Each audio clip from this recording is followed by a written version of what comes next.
आज भगवत गीता के सत्संग में हम अध्याय 8 का श्लोक नंबर 5 पढ़ेंगे। अंतकाले च मामेव स्मरण मुक्त्वा कलेवरम यः प्रयाति समद्भावम याति नास्त्यत्र संशयः।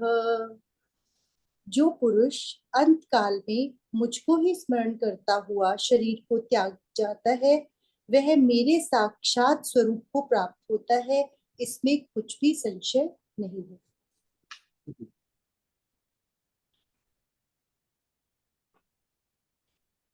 कोई भी मनुष्य युद्ध के समय जितना मृत्यु के निकट होता है इतना कभी भी नहीं होता। अर्जुन युद्ध के मध्य खड़ा है, युद्ध आरंभ होने को है। एक बाण भी अगर उसकी छाती को चीरता हुआ निकल जाए तभी उसकी मृत्यु सामने आ खड़ी होगी। ऐसे में अर्जुन की यह चिंता स्वाभाविक है कि मृत्यु के समय जो संयमी है, यहाँ ये वर्ड आया है कि जो संयमी है,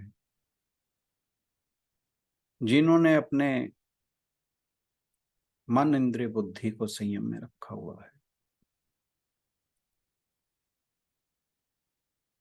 वो भगवान का स्मरण कैसे करें। काले च कथम,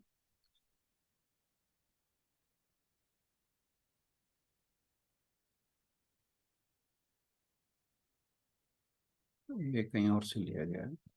प्रयाण काले च कथम श्योससी नियतातम अभी। श्री कृष्ण ने कहा था कि युक्त चेता, जिनका चित्त युक्त है, मृत्यु के समय भी भगवान को ही भजता है। यानी प्रयाण काले चपि च माम ते विदुर युक्त चेत सह। स्पष्ट है कि भगवान श्री कृष्ण ने युक्त चेता साधक के लिए जो मृत्यु का समय है उसमें भगवान के स्मरण की ही बात की है।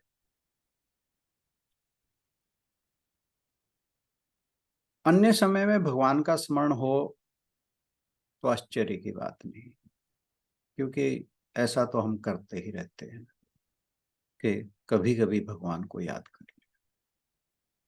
लेकिन मृत्यु के समय जो व्यक्ति है उसके शरीर में भयंकर वेदना होती है, असह्य वेदना होती है। तो ऐसी अवस्था में कोई भी मनुष्य भगवान का स्मरण कैसे करेगा, यही अर्जुन की चिंता का विषय है।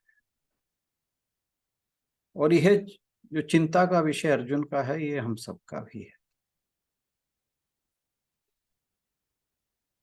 अर्जुन की ये जो जिज्ञासा है उसके समाधान में श्री कृष्ण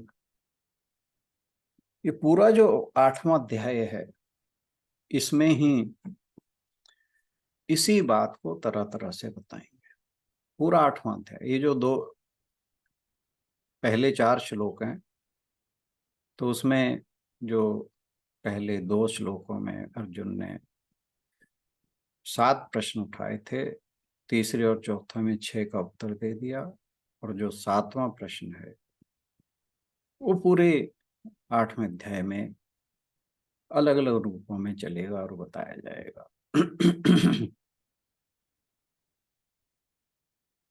तो सारे इस अध्याय में मनुष्य के अंतिम काल की अवस्था का जो वर्णन है वो भगवान ने किया है।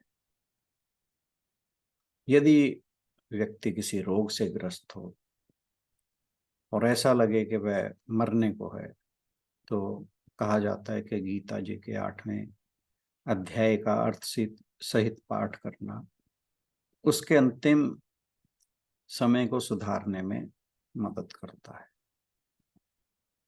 लेकिन इसका यह अर्थ बिल्कुल नहीं है कि अष्टम अध्याय केवल मरणासन के लिए ही उपयोगी है।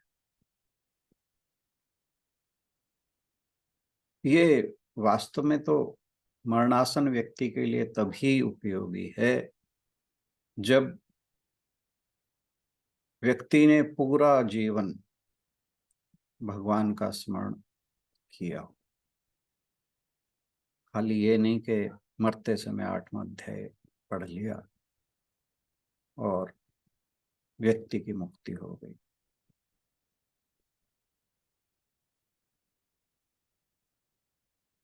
श्री जयदयाल गोंका जी एक बड़ी दिलचस्प कहानी बताते हैं। जयदयाल गोयनका जी, अगर आपको नाम मालूम हो तो गीता प्रेस से जुड़े रहे हैं।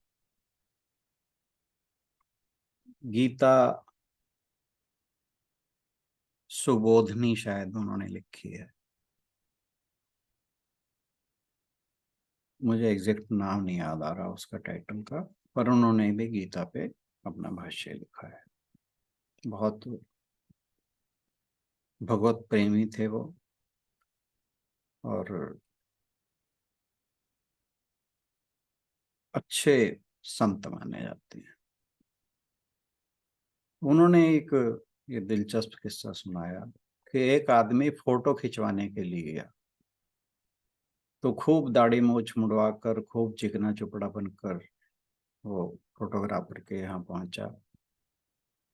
जब फोटोग्राफर ने कहा कि रेडी, तब उसके मुंह पर, ऊपर के होंठ पर एक मक्खी आकर बैठ जाती है और तभी जब उसने अपना मुंह बिचकाया तो फोटोग्राफर ने फोटो ले ली।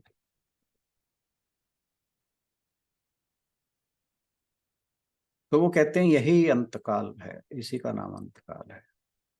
मूछ दाढ़ी बनवाई, स्नान किया, सुंदर कपड़े पहने, लेकिन जब फोटो खिंचवाने का मौका आया तो मुंह बिचक गया। तो अंतकाले च मामेव स्मरण, तो यानी अंतकाल बिगड़ने ना पाए। यह तत्व ज्ञान की बात नहीं, यह स्मरण की बात है। मामेव स्मरण, भगवान के स्मरण में डूब जाओ, क्योंकि यह शरीर कब गिर जाए इसका ना तो पता ही लगता है, ना ख्याल करना ही चाहिए। केवल भगवान के स्मरण में डूबे रहो। स यह प्रयाति स मदभावम याति, जो मेरा स्मरण करता हुआ शरीर का त्याग करके प्रयाण करेगा, प्रयाण यानी शरीर को छोड़ेगा, मृत्यु को प्राप्त होगा, वह भगवत भाव को प्राप्त हो जाएगा। भगवान बोले कि हे अर्जुन, मेरे इस कथन में अगर तुम्हें कोई संशय है क्या, अगर हो तो उसे निकाल कर फेंक दो। नास नास्त यत्र संशय, इसमें कोई भी संशय नहीं। संशय तो सोने वाले को होता है, जागने वाले को। जो जागृत है उसे क्या संशय।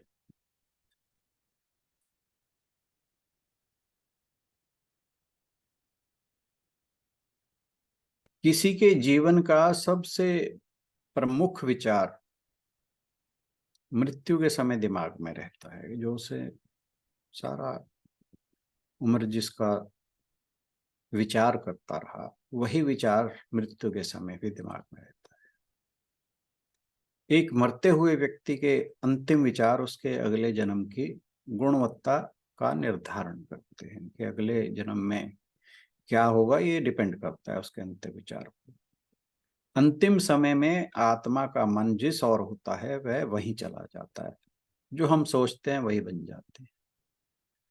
हमारा अतीत विचार ही हमारा वर्तमान जन्म निर्धारण करते हैं और हमारा वर्तमान विचार हमारे भविष्य का निर्धारण करता है।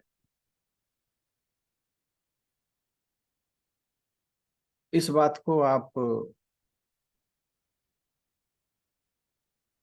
उस जड़ भरत की कथा से जोड़कर देख सकते हैं। मैं बहुत 2 लाइनों में उस कथा का बताऊंगा कि जब जड़ भरत एक मृग के उसके आश्रम में आने पर वो जो शावक होता है मृग का, उसकी देखभाल करता है और हर बहुत बड़ा भगवान का भक्त है वो। परंतु जब वो शावक आ जाता है मृग का, हिरण का बच्चा, तो वो उसकी ही सेवा में लग जाता है और इतना लग जाता है कि कभी कभी भगवान का भजन भी भूल जाता है। और जब अंत समय आता है तो उसे हिरण की याद रहती है, भगवान की नहीं रहती। ये पूरी उम्र उसने भगवान का स्मरण किया, लेकिन अंत में हिरण का स्मरण करने से वो हिरण की योनि को प्राप्त हुआ। हालांकि वो बहुत बड़ा ईश्वर का भक्त था। जब वो हिरण की योनि को प्राप्त हुआ तो उसे अपने सभी जन्मों का स्मरण था, वो पिछले जन्म का स्मरण था। तो जैसे कैसे उसने अपनी आयु पूरी की हिरण के रूप में, फिर अगले जन्म में जड़ भरत बना। जड़ यानी जो, जिसे हम मूढ़ कहते हैं, लेकिन वो मूढ़ में वास्तव में नहीं था। वो भगवान के भजन में, भगवान के स्मरण में, उसके याद में इतना खोया रहता था कि लोग उसे पागल समझते थे।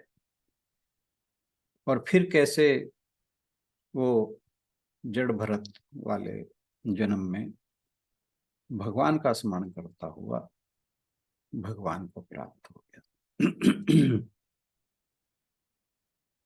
तो इसलिए भगवान कहते हैं कि जो व्यक्ति अपने मन को पूरी तरह से आत्मा की ओर मोड़कर शरीर छोड़ता है, वह स्वाभाविक रूप से शाश्वत और अमर परम धाम तक पहुंच जाएगा। वह जगह जहां पहुंचने से फिर उसकी इस जगत में वापसी नहीं होती। हम अंतिम समय में ईश्वर के बारे में तभी सोच सकते हैं जब हम पहले भी उनके प्रति समर्पित हों। श्री कृष्ण ने यहाँ एक सूत्र दिया कि हमारा चिंतन ही हमारे व्यक्तित्व का निर्माण करता है। व्यक्तित्व के निर्माण में हमारे भाव का सबसे ज्यादा महत्वपूर्ण स्थान है। आज बाजार में शरीर को सजाने संवारने के लिए अनेक महंगे से महंगे साधन मिलते हैं। ब्यूटी पार्लर खुले हैं, नए नए फैशन के वस्त्र और आभूषण आ रहे हैं। ये सब इसलिए कि व्यक्ति आकर्षक लगे। लेकिन यदि व्यक्ति का भाव शुद्ध नहीं है तो वह कितना ही सत्संवर ले, वह कभी आकर्षक व्यक्तित्व का धनी नहीं हो सकता। और ये हमने बहुत बार देखा है ये, और हमारा ये अनुभव भी है। भाव शुद्धि का सर्वश्रेष्ठ साधन है परमात्मा का चिंतन। हमारे जो भाव हैं, विचार हैं, वो तभी शुद्ध होते हैं जब हम परमात्मा का चिंतन करते हैं। और उससे जो चेहरे पे एक तेज आता है, उसके सामने सौंदर्य प्रसाधन किसी काम के नहीं। तो हम जिसका चिंतन करते हैं उसी के तद्रूप हो जाते हैं, उस जैसे ही हो जाते हैं। परमात्मा से शुद्ध कुछ भी नहीं, बल्कि यह कहना चाहिए कि साधक जिस शुद्धतम रूप की कल्पना कर सकता है, उसका रूप स्वयं परमात्मा है। जब हम शुद्धतम रूप की कल्पना करते हैं तो वह परमात्मा का ही सगुण रूप है। कल्पना में तो सगुण रूप आता है, लेकिन जब हम निर्विचारता में जाते हैं तो परमात्मा का निर्गुण रूप सामने आता है। लेकिन इसका अर्थ यह नहीं कि निर्गुण और सगुण दो परमात्मा है। परमात्मा एक ही है। ये हम उसको किस रूप में लेते हैं उस पर डिपेंड करता है। निर्विचार की अवस्था में निर्गुण, और जब हम किसी रूप में, जैसे हम अपने इष्ट के रूप में उसको ध्याते हैं, भजन करते हैं, फिर वो सगुण हो जाता है। परमात्मा एक ही है। कल्पना में तो हमारे सगुण रूप ही आता है। और निर्विचारता की अवस्था में निर्गुण रूप सामने आता है।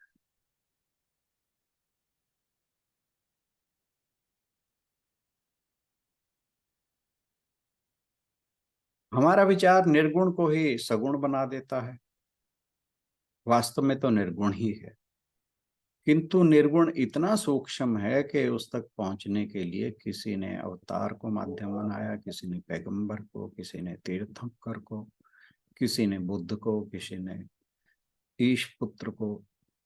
इन सब सगुण माध्यमों का साध्य तो एक निर्गुण शुद्ध आत्मा अर्थात परमात्मा ही है। तो हमारा ध्यान टिका रहे, हम जब उसका स्मरण करें तो हम कोई ना कोई तो आलंबन लेते ही हैं। जब तक हम उस ब्रह्म की को जानने की अवस्था तक नहीं पहुंच जाते, तो जिस भी रूप का आलंबन लेते हैं वही उस निर्गुण का सगुण रूप है। गीता ने यही माध्यम श्री कृष्ण को बनाया। गीता का इस संबंध में कोई आग्रह नहीं है, साधक किसी भी माध्यम को अपना इष्ट बना सकता है, किंतु उसे साधन को ही साध्य नहीं समझ लेना चाहिए। भगवान बताते हैं कि शरीर छोड़ते समय जो जिस वस्तु का स्मरण करता है वह उस वस्तु के बारे में निरंतर विचार करने के कारण वह अकेले उस तक पहुंचता है। ये कोई आकस्मिक यानी अचानक कल्पना नहीं है, अंतिम क्षण का, लेकिन पूरे जीवन का एक सतत प्रयास जो भविष्य के जन्म को निर्धारण करता है। मृत्यु के समय में हम पुराना चोला छोड़कर नया शरीर धारण करने की तैयारी कर रहे होते हैं। उस समय हमारा क्या भाव है, ये महत्वपूर्ण है। जो भाव जीवन भर रहा वही भाव अंतिम समय भी रहेगा। जीवन भर धन की चिंता की तो अंत समय में भगवान का स्मरण होना बहुत मुश्किल है। फिर भी अंत समय में एक सुविधा है, अंत समय में हम अपने चारों ओर फैले जगत की चिंता की आवश्यकता नहीं होती। जगत तो अब प्रकृति ही छुड़वा रही है, क्योंकि जब मनुष्य मरने को है तो फिर उसे संसार की चिंता कम होती है। अतः समझदारी इसी में है कि परमात्मा का चिंतन किया जाए, लेकिन सब में यह समझदारी नहीं है।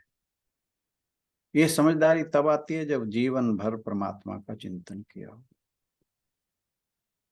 इस प्रकार यह संभव नहीं कि साधक जीवन भर जगत का चिंतन करे और अंत समय में परमात्मा का। दूसरी बात यह भी है कि अंत समय का कब आएगा इसके बारे में किसी को कोई खबर नहीं। हम समझते हैं कि हम अच्छे भले हैं, लेकिन पलक झपकते ही काल हमारा गला पकड़ लेता है। अतः हर समय को अंतिम समय मानकर ही सदा भगवान का स्मरण करना चाहिए। श्री कृष्ण कहते हैं कि हे अर्जुन, तू सब समय परमात्मा का चिंतन कर और युद्ध कर तथा परमात्मा में ही मन और बुद्धि को अर्पित करते तो निस्संदेह तो परमात्मा को ही प्राप्त होगा। सभी मनुष्यों में कितने लोग भगवान को प्राप्त करने के लिए शरीर छोड़ने की भावना से मरते हैं? बहुत ही कम। 84 लाख जन्मों के गुजरने के बाद और सृष्टि की पूरी श्रृंखला के गुजरने के बाद व्यक्तिगत आत्मा मानव शरीर धारण करती। यह एक इंसान के स्तर को प्राप्त करने के लिए बहुत ही दुर्लभ अवसर है, जो फिर भगवान को प्राप्त करने का प्रयास कर सकता है। ऐसे मौके को समझना होगा। लेकिन अगर किसी को इस जीवन में भगवान का एहसास नहीं हुआ तो वह वापस फिर से जन्म लेगा। जो लोग शापित होते हैं वे निम्न योनि में जन्म लेते हैं। इसमें वह अभिशाप भी शामिल है जो कोई व्यक्ति बहुत सारा मांस खाकर अपने आप को देता है, क्योंकि ईश्वर जानवरों में भी मौजूद है, तो उन जानवरों का शाप लगेगा। कसाईयों के लिए भी यही सच है। वे उन जानवरों के रूप में पुनर्जन्म लेंगे जिन्हें उन्होंने मारा या खाया। यहां भगवान कहते हैं जो कोई अपना शरीर छोड़ेगा और मुझे याद करते हुए प्रस्थान करेगा वह मेरे पास आएगा। आपको अजामिल की कहानी तो याद ही होगी, यहाँ मैं दोहराऊंगा नहीं। उसने अपने पुत्र का नाम नारायण रखा हुआ था। सारी उम्र पाप करने के बाद जब वो प्रयाण काल के लिए आता है तो अचानक उसे अपने पुत्र की याद आती है और नारायण कह के पुकारता है, और इस अंतिम समय में नारायण को पुकारने के कारण वो वैकुंठ लोक चला जाता है। उसे ईश्वर का कोई ख्याल नहीं था, उसने केवल भगवान का नाम नारायण ला कहा। यहाँ तक कि अंतिम समय में जब वह मर रहा था उसे कोई एहसास नहीं था, उसने यह नहीं सोचा वो मैं नारायण को बुला रहा हूँ क्योंकि मैं उसे प्राप्त करता हूँ। फिर भी भगवान को उसकी आत्मा पर दया आई। जिन लोगों ने दिव्य नामों के निरंतर जप के माध्यम से आध्यात्मिक मार्ग अपनाया है उनके लिए भगवान को निरंतर रखना याद आसान हो जाता है। जब आत्मा शरीर छोड़ रही होती है, जब आत्मा माँ के पेट के अंदर शरीर में प्रवेश कर रही होती है तो यह एक बहुत शक्तिशाली दिव्य ऊर्जा होती है। आत्मा में दिव्यता के सारे गुण होते हैं क्योंकि भगवान जी बहुत शक्तिशाली हैं, आत्मा भी बहुत शक्तिशाली। लेकिन मृत्यु के समय भगवान को याद रखना इतना आसान नहीं। एक चालाक दुकानदार की कहानी यहाँ प्रासंगिक है। एक दुकानदार के 3 बेटे थे, उसने उन तीनों के दिव्य नाम रखे राम कृष्ण नारायण। बहुत सी संपत्ति इकट्ठी की। जब उसे लगा कि उसका अंत समय आने वाला है, उसने सोचा हाय मेरी संपत्ति तो सारी चली जाएगी। उसने अपने पुत्रों को बुलाया जो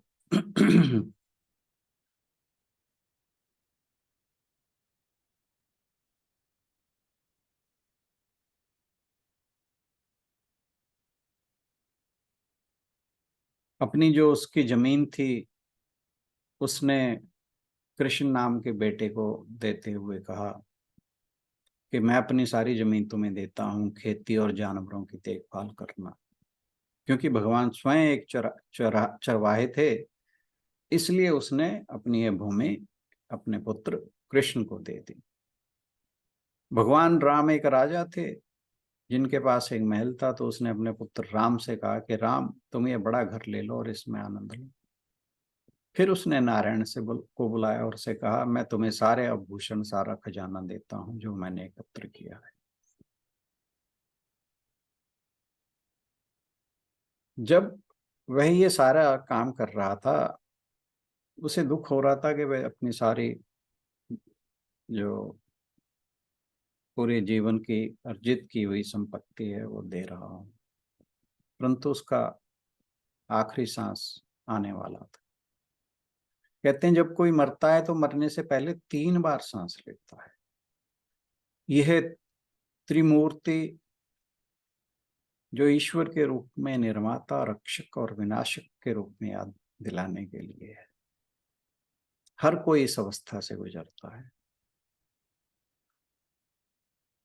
जब उसकी मृत्यु का समय आया, वो अंतिम सांस ले रहा था, तो अचानक उसके मन में ख्याल आया अरे उसने ये क्या किया, अपनी दुकान तो किसी को देना भूल ही गया। तो उसके अंतिम शब्द थे दुका, ऐसे। उसका मन दुकान में था क्योंकि सारा जीवन उसने दुकान में बिताया था। तो ना तो उसे कृष्ण को पुकारना याद रहा, अपने पुत्र, ना राम को, ना नारायण को। तो ये सोचना कि अंतिम समय में हम कोई चालाकी करके भगवान का नाम याद कर लेंगे, इतना आसान नहीं है। जीवन भर अभ्यास किए बिना, बिना जप किए, निरंतर स्मरण किए, यह मत सोचना कि अंतिम समय में तुम उसे याद कर पाओगे। लेकिन जो भक्त पूरी तरह समर्पित है, जिनके दिलों में भगवान के लिए प्रेम है, वे जो भी करते हैं, जहाँ भी होते हैं, लगातार भगवान के बारे में सोचते हैं। इसके इसलिए उनके लिए अपने जीवन के अंतिम क्षण में उन्हें याद करना आसान है और वे निश्चित रूप से उनका अनुभव करेंगे। जो लोग मन को केवल भगवान पर केंद्रित करते हैं, वे जो कुछ भी करेंगे उसमें सब कुछ स्वाभाविक रूप से प्रवाहित होगा और कोई बाधा नहीं आएगी। यानी जो जीवन जैसे चल रहा है वैसे चलता रहेगा और उसमें अंत में कोई बाधा नहीं आएगी। इसलिए जप क्रिया का अभ्यास बहुत जरूरी है। हम जो भी अंतिम क्षणों में सोचते हैं उसमें भविष्य के जबरदस्त निर्धारण की शक्ति होती है। नास्त यत्र संशय, इसमें कोई संदेह नहीं। यह मान्यता हर धर्म में है। ईसाई, हिंदू, बौद्ध सभी मृत्यु के क्षण को एक बहुत रचनात्मक क्षण मानते हैं। हमारा सारा भविष्य उसी पर आधारित है। यदि हम अपने मन को परमात्मा पर स्थिर रखने के लिए प्रशिक्षित करते हैं तो वह भविष्य उज्जवल होगा। यह प्रशिक्षण हमें अंतिम क्षण में मन को परमात्मा पर ही केंद्रित करने के लिए तैयार करता है। रामकृष्ण परमहंस एक उदाहरण देते हुए कहते हैं कि एक हाथी को जब नहलाया जाता है तो बाहर आते ही अपने शरीर पर धूल छिड़क लेता है। यही हाथी का स्वभाव है। इसी तरह हम भगवान का नाम लेते हैं, साफ हो जाते हैं और उसके बाद बुरे काम फिर करने लगते हैं। लेकिन रामकृष्ण जी ने कहा कि तुम हाथी को नहलाओ, उसे अस्तबल में डाल दो, फिर वह दोबारा धूल युक्त और अशुद्ध नहीं होगा। मृत्यु के समय भी ऐसा ही होता है। इसके बाद हम बुराई करने के लिए और अधिक देहधारी नहीं रहेंगे। यदि यह शरीर कोई पाप करने के लिए नहीं है। हम उस क्षण बिल्कुल स्वच्छ और शुद्ध होते हैं जब हम इस शरीर को अस्वीकार करते हैं और उच्चतम को प्राप्त करते हैं। हर धर्म में यही मान्यता है। अतः मृत्यु का समय बहुत महत्वपूर्ण है। हम मौत से नहीं डरते। यदि हमारे दर्शन को ठीक से समझा जाए तो हमें मृत्यु का सामना करने से नहीं डरेंगे, क्योंकि हम जानते हैं कि वास्तव में आत्मा की कोई मृत्यु नहीं है और दिव्य अक्षर अविनाशी ब्रह्म वहां मौजूद है। मृत्यु एक यथार्थ है। उसे स्वीकार करके ऐसा चिंतन एवं कर्म करना चाहिए कि उस भय पर विजय प्राप्त हो सके तथा जीवन आनंदमय हो जाए। भगवान श्री कृष्ण कहते हैं कि जीवन का मूल स्रोत एक दिव्य सत्ता है जो नित्य शाश्वत सब प्रकाश निर्गुण निर्विकार सच्चिदानंद रूप है। मनुष्य के भीतर अवस्थित जीवन ज्योति उसी परम ज्योति का अंश है। मानव जीवन की गरिमा को प्रतिष्ठित करने वाली यह विचारधारा अप्रतिम है तथा संसार में कोई भी अन्य विचार पद्धति इसके समान उत्तम नहीं है। गीता विकास के सिद्धांत को स्वीकार करती है, किंतु गीता के अनुसार जीवन का मूल स्रोत भौतिक पदार्थ यानी अपरा प्रकृति नहीं है, बल्कि अनंत अखंड अद्वैत शाश्वत दिव्य तत्व है जिसे परम ब्रह्म परमात्मा कहते हैं। मनुष्य को अपने भीतर गहरे बैठकर जीवन के स्रोत का अवलोकन करना चाहिए तथा उसके साथ एकत्व स्थापित करना चाहिए। अपने भीतर स्थित जीवन ज्योति एवं परम ज्योति की एकता स्थापित करना मानव जीवन का उद्देश्य है और उसके लिए प्रयत्न तथा साधना करना मनुष्य का कर्तव्य है। मृत्यु के समीप मानसिक अवस्था अत्यंत विचित्र होती है। सभी बंधु बांधव मित्र छूटते हुए प्रतीत होते हैं तथा जिस धन संपदा के लिए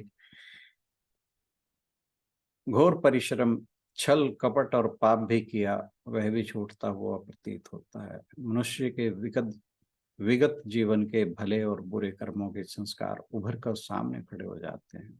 ऐसी व्याकुलता जगत नश्वर जगत के व्यक्तियों एवं वस्तुओं के प्रति मोहबंधन होने के कारण उत्पन्न होती है। विचार, चिंतन, मनन आदि के पूर्व के अभ्यास के अभाव के कारण मृत्यु के समय एकदम मन को सम करना बहुत मुश्किल होता है। भगवान कहते हैं कि सारे जीवन चिंतन, मनन, सत्संग, सत्कर्म इत्यादि द्वारा सात्विकता की साधना करने पर ही अंतकाल में मन सम, स्थिर एवं शांत रह सकता है। इसी समझ के कारण भारत में वैदिक काल से ही व्यक्ति के मरते ही उसके शरीर को जला देने की प्रथा का आरंभ हुआ।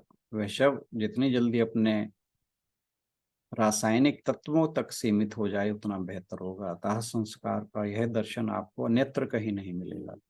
शरीर ने अपना काम कर दिया। यह एक प्रयोगशाला थी जिसे जीवन के कुछ उद्देश्य के लिए लाया गया था। यह अब उपयोगी नहीं है, बस इसे अग्नि के स्पर्श के माध्यम से तत्वों में मिला देना है। यही भारतीय चिंतन में मृत्यु की अवधारणा है। ईशा उपनिषद में अंतिम 4 छंद एक ऋषि की मृत्यु का उल्लेख करते हैं, जिन्होंने एक अच्छा जीवन जिया था, मौत का सामना कर रहे हैं। उनके शब्द वहां उस 4 छंदों के खंड में कहे गए हैं। वे कहते हैं, मुझे सूर्य के पीछे, ब्रह्मांड के पीछे उस सर्वोच्च वास्तविकता का एहसास करने दो। मैंने अपना जीवन जी लिया, अब मौत आ रही है। इस शरीर को अग्नि के माध्यम से इसके घटकों में विलीन कर दिया जाए। हे मन, तूने जो अच्छे कर्म किए हैं उनके बारे में सोच। इतना कहकर वह चुपचाप मृत्यु के आगोश में चले जाते हैं। उन लोगों का क्या होता होगा जो मृत्यु के समय भगवान के बारे में नहीं सोचते बल्कि अन्य विचारों में स्थिर हो जाते हैं? इसके जवाब में भगवान श्री कृष्ण अगले श्लोक में जो बताएंगे उसकी चर्चा हम कल करेंगे। आज के लिए इतना ही। बहुत बहुत धन्यवाद। Thank you everyone. धन्यवाद राणा सर। आज का श्लोक करते हुए मुझे शर्मा जी याद आ रहे थे। कोविड के दिनों में हमने सबसे पहले 12वां अध्याय किया था और उसके बाद 8वां अध्याय हमें रटवाया था दीदी ने। तो वो जब वो हॉस्पिटल में गए तो वापस जब 1 महीने बाद आए तो कहते थे, मैं हर रोज मैं तो बस यही 2 श्लोक सारा दिन यही दिन रात बोलता रहता था। तो मैं कहते थे उन्होंने मेरे को पर इन्होंने बहुत शक्ति दी है श्लोकों ने। जब मैं बोलता था तो मुझे बहुत अंदर से अच्छा फील होता था। तो बहुत ही अच्छे से सर ने आज एक्सप्लेन किया। यदि कोई कुछ कहना चाहें आज के श्लोक को लेकर तो जरूर अपनी बात रख सकते हैं।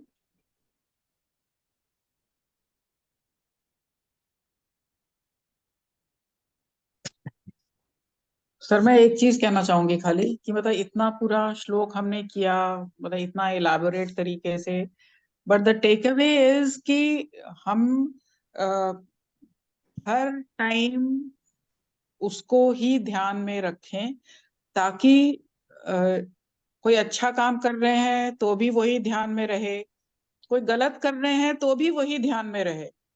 तो हमें वो गलत काम करने में भी हमें कम से कम 2 बार सोचना पड़ेगा। जब हम इस चीज को एक आदत ही बना लेंगे अपनी कि हर टाइम हम उसी का ध्यान करते हैं, तो हमें भी लास्ट मोमेंट पे जो आदत बनी हुई है वो ही बनी रहेगी। हर तकलीफ के बावजूद भी शायद हम वो ही याद रख सकेंगे, उनको ही याद रख सकेंगे। कल आपने भी बात की थी कि लास्ट मोमेंट पे कितना पेनफुल होता है। तो वो मैं पीछे पढ़ रही थी स्वामी मुकुंदानंद जी का। तो उसमें उन्होंने मेंशन किया था कि 2000 बिच्छुओं के डंक के बराबर होती है दर्द, और इतनी दर्द तो इंसान सहन ही नहीं कर सकता है। तो वो तो पहले ही वो अनकॉन्शियस हो जाता है बेसिकली, उसका दिमाग काम करना बंद कर देता है, उसको पता ही नहीं होता है कि कब उसका लास्ट ब्रेथ आया, क्योंकि वो इतना पेनफुल होता है कि वो पहले ही उस दर्द को से वो बेहोश, मतलब अनकॉन्शियस ही वर्ड यूज किया हुआ है उन्होंने कि अनकॉन्शियस हो जाता है, और लास्ट मोमेंट पे तो उसको पता ही नहीं होता है। तो जो चीज आप सारी उम्र आपके दिमाग में रही है, या मतलब एक कांस्टेंट थॉट आपको, आपने जिसको बनाया, तो शायद उस मोमेंट पे भी वही थॉट रहेगा। एग्जैक्टली। इलेबोरेट करने का एक ही लक्ष्य रहता है कि थोड़ा अच्छे से और समझ आ जाता है। वो बात हम बार बार सुने ताकि उसे वो हैमर होती रहे हमारे Grasp, हाँ जी, उसको पकड़ के रखना आसान हो जाता है फिर। मतलब डिफरेंट जो एग्जाम्पल्स दिए जाते हैं उनसे भी और थोड़ा पक्का होता जाता है। मतलब वही है कि मतलब टेक अवे इज कि मतलब हम कोशिश हमारी यही होनी चाहिए कि हम हर चीज में उस नाम को इन्वॉल्व्ड रखें, ताकि हर टाइम वो नाम हमारे जहन में रहे और हर काम में उसको याद करते हुए करें हम, बिल्कुल। ताकि वो एक आदत ही बन जाए हमारी। एग्जैक्टली। अभी तो एक एग्जांपल और रहेगी। बता दो सर वो भी। टाइम काफी हो गया। नहीं सर, है अभी। लिख लो सर, भूल ना जाना कि कल बताना है फिर। हाँ, मैं भूलता बहुत कम हूँ, ऐसी बात है। नहीं, 2-4 मिनट ही लगेंगे, अभी बता देते हैं सर। नहीं, टाइम थोड़ा सा लग जाए। ठीक। कल जरूर करेंगे, याद रहेगा मुझे। हम मैं छोटे थे तो अब हमने मतलब किसी ने ऐसे बताया था कि जैसे एक कोई वो थी, साध्वी थी, बड़ी हर समय पूजा पाठ में मतलब रहता था उनका हर समय। लेकिन लास्ट में जब वो काफी बीमार हो गई तो फिर सबने कहा कि बुलाते हैं, डॉक्टर को बुलाते हैं। कुछ पहले तो मना करी थी, फिर लेकिन सबने बुला दिया। अब डॉक्टर आए, बुलाए, उन्होंने उनको चेक करा, हाथ वाथ उनका पकड़ा, तो उस साध्वी के मन में वो हुआ कि अरे ये आदमी का स्पर्श तो कितना अच्छा है, मैंने तो ऐसी सारी उम्र अपने उसमें कर दी, मुझे मतलब इसको। और इसी भाव के साथ उसकी मृत्यु हो गई। और फिर कहते हैं कि उसे अगला जन्म वैश्य का प्राप्त हुआ। ये सच होगा? नहीं, ये बातें जो है ना, ऐसी नहीं है कि इन पे विश्वास करना मुश्किल है। होती हैं, ऐसा भी होता है। जरूरी नहीं उसका वैश्या का ही हुआ होगा, क्योंकि ये चीज किसी ने देखी नहीं है। हम्म। लेकिन कुछ तो हुआ ही होगा। हम्म। उसने वो जड़ भरत की तरह, जैसे उसने लास्ट में हिरण को याद कर लिया, तो उसने साध्वी ने आदमी के स्पर्श को याद कर लिया। हम्म। कुछ तो कुछ गड़बड़ हुई होगी, इसमें कोई दो राय नहीं है। और वैसे भी जैसे अंत समय का तो कोई पता नहीं कि कब आ जाए, अब कई एक्सीडेंट होते ही मर जाते हैं कुछ। लेकिन अगर उनके मन में भी भगवान का नाम रहे तो जरूरी नहीं कि मुंह से निकले, मन में भी तो हो सकता है ना कि मन में अगर भगवान है तो, या मुंह से निकलना जरूरी होता है भगवान का नाम? मैं अपनी बताता हूँ आदत, कि मैं जब भी अकेला होता हूँ, मैं बार बार सोचा करता हूँ कि बस ये अंत समय है, क्या होगा फिर। मैं इस तरह की बातें बहुत सोचता हूँ। आदत है मेरी, किसी के बारे में भी, अपने बारे में भी। तो हालांकि ये हर समय याद रहनी चाहिए, कभी कभी नहीं। हमें हर समय ये याद रखना चाहिए कि मेरा अंतिम समय यही है। हम रात को जब सोते हैं तो अगली सुबह जो होती है वो एक नया जीवन होता है, हाँ वो क्योंकि हम मरणावस्था जैसी अवस्था से ही गुजरे होते हैं, जिसमें हमें कुछ पता नहीं होता। जो सुषुप्ति की अवस्था है वो ऐसी ही है, मरने जैसी है। इसलिए बहुत से लोग, आपने नोट किया होगा, वो रात को सोते हैं और सुबह उठते नहीं। हम्म। तो ये तो हमेशा याद रखें कि वो समय कभी भी आ सकता है। भगवान के जो भक्त हैं, एटलीस्ट उन्हें तो याद रखना चाहिए। हर समय उसको, बात को याद रखें, भगवान का स्मरण करते रहें। स्वामी राम सुखदास जी वाली बात है, नाथ में आपको भूलूं नहीं, बहुत अच्छी लगती है मुझे।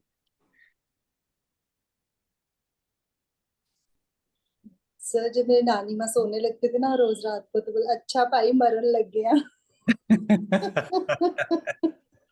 नहीं, और रोज रात को सोने से पहले बोलते थे। जो जो भगवान के भक्त होते हैं, अच्छे लोग होते हैं, वो ऐसी बातें सोचते हैं।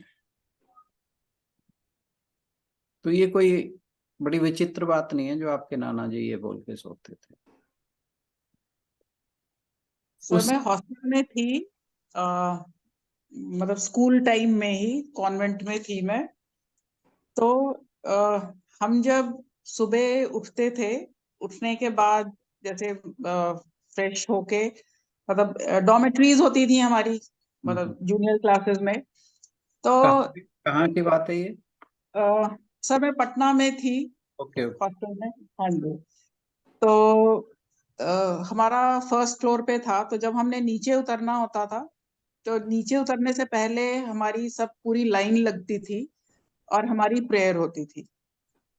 फिर हम नीचे उतरते थे, फिर हम सीधा ब्रेकफास्ट रूम में, डाइनिंग रूम में पहले प्रेयर, खाने के बाद प्रेयर।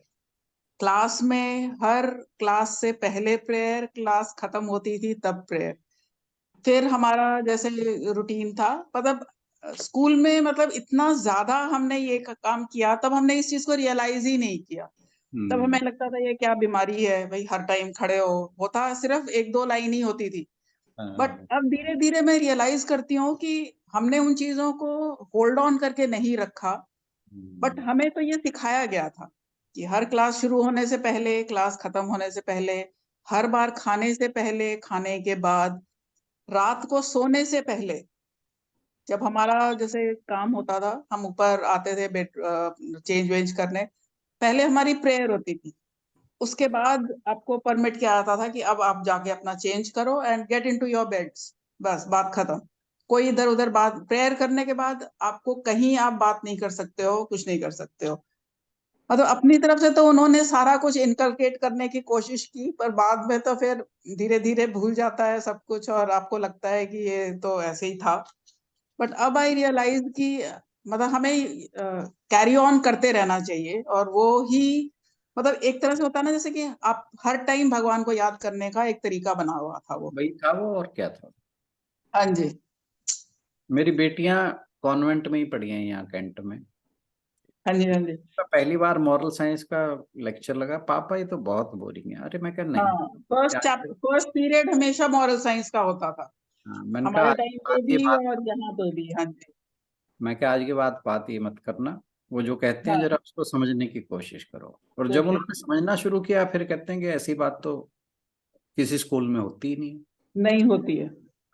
और इसी से हाँ जी। उनका जो वो था, एक ऐसी उन्होंने आदत इम्बाइब की कि धीरे धीरे उनकी पर्सनैलिटी वैसे ही डेवलप होती चली गई। हाँ जी, बिल्कुल बहुत ये तो है। बहुत मायने रखता हाँ जी, ये तो हमारा भी होता था, फर्स्ट पीरियड हमेशा ही मॉरल साइंस। और है। मतलब उसको बहुत सीरियसली लिया जाता था, जैसे बाकी स्कूल्स में भी होता होगा, बट उतना नहीं, सीरियसली नहीं लिया जाता। बाकी तो स्कूलों में हमारे ऐसा नहीं। स्कूल में it was taken very seriously, like convent moral में साइंस कॉन्वेंट बहुत। में मेरे ख्याल से ये चीज हमेशा ही बहुत सीरियसली ली जाती है। हाँ जी। हाँ बाकी स्कूलों में मैं नहीं समझता, क्योंकि मैं बहुत स्कूलों से जुड़ा रहा हूँ, मुझे पता है। और जैसे आप कह रहे हो ना कि सीरियसली लेते थे, इनके यहाँ कॉन्वेंट में मेरे बेटियों के ये जो मॉरल साइंस का पीरियड था वो प्रिंसिपल खुद लेती थी। हाँ जी। हाँ, मेरी बेटी भी यही थी, तो वो भी, उनकी भी प्रिंसिपल सिस्टर तारा होती थी, वही लेती थी। हाँ जी, हाँ जी, उसी हाँ वही। जी। और sister sister Tara Tara. Was too serious about everything. हाँ जी। हाँ। वो तो जैसे कभी हम जाते थे किसी मतलब मिलने, चले, एक्चुअली हम, मैंने बहुत टाइम कैंट में निकाला, तो उसके साथ जीपीओ कॉम्प्लेक्स था, जीपीओ कॉम्प्लेक्स के अंदर ही रहते होते थे हम। तो वो हमें पहचानती भी थी। काफी टाइम रहे। हाँ, तो मतलब जैसे कई बार जाती भी थी मैं मिलने, तो उसी टाइम वो इतना लंबा लेक्चर दे देती थी। बिल्कुल। वो पेरेंट्स को भी मॉरल साइंस सिखाती थी और हाँ जी, बच्चों को तो। बिल्कुल बिल्कुल। हाँ जी। हाँ हाँ, बिल्कुल सिखाती थी वो।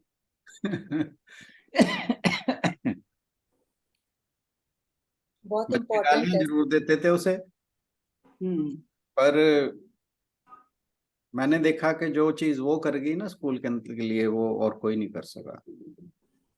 हाँ जी, ये तो है। बहुत स्ट्रांग थी, वैसे बहुत ही स्ट्रांग थी। स्ट्रांग होने की तो उनकी बहुत कहानियां हैं।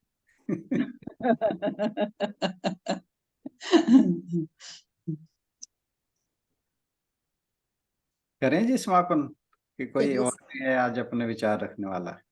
हाँ जी।